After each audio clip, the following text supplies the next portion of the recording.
At ayan mga ka-crypto, isa pong mahalagang pananaw ang ibinahagi po ng isang kilalang commentator dito na si David Gokhshtein tungkol po sa hinaharap ng meme coin sector. Ayon po kay Gokhshtein, ang pangkalahatang galaw ng buong meme coin market ay nakasalalay po sa paglakas ng mga itinuturing na market leaders tulad po ni Shiba Inu, Dogecoin at saka si Pepe. Yan ang tatlong mga bigating meme coins natin. Nagtataka po siya kung bakit marami sa mga investors ngayon ang agresibong naghahanap ng susunod na malaking meme coin, habang sabay naman nilang binabaliwala ang mga orihinal at malalaking pangalan na nagtataguyod ng industriyang ito. Binigyang diin din ni Gokhshtein ang ganitong prioridad ay salungat po sa totoong galaw ng market. Ang performance kasi ng pinakamalalaking meme coins ang nagtatakda ng pangkalahatang direksyon at sentiment ng buong sektor.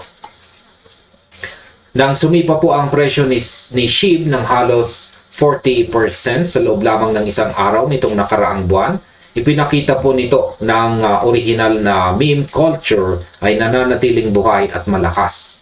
Sa aking opinyon, malinaw po ang punto ni Gokhshtein na kapag ang dalawang dambuhalang asset na si Doge at saka SHIB na humahawak po sa halos 50% ng kabuang meme coin market cap ay nagpakita po ng malakas na rally, nagpapasok po ito ng bagong kapital at tiwala sa buong ecosystem.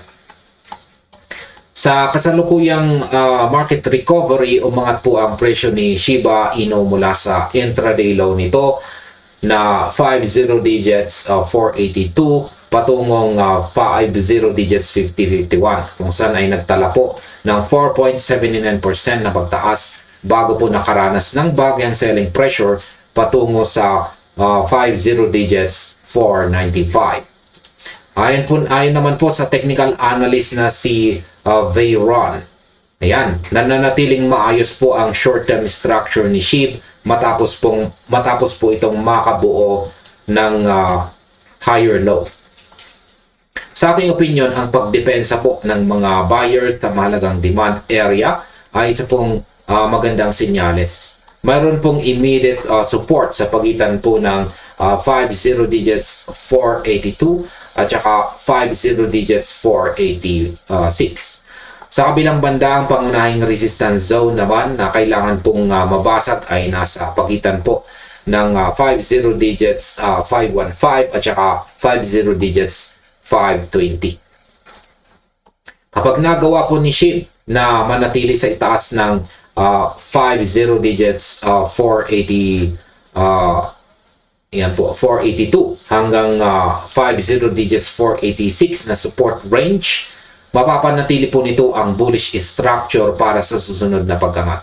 Ang malinis naman po na breakout sa itaas ng 50 digits 520 ay maaari pong magsimula ito ng malakas na rally. Subalit kung babagsak po ang presyo sa ibaba ng kasalukuyang support zone, maaari itong dumaan sa mas malalim na correction bago po ulit magkaroon ng panibagong pagsubok ang mga buyers. Kaya ang aking opinion ay mahalaga pong subaybayan nating maigi ang mga presyong ito habang patuloy po ang paggalaw ng market.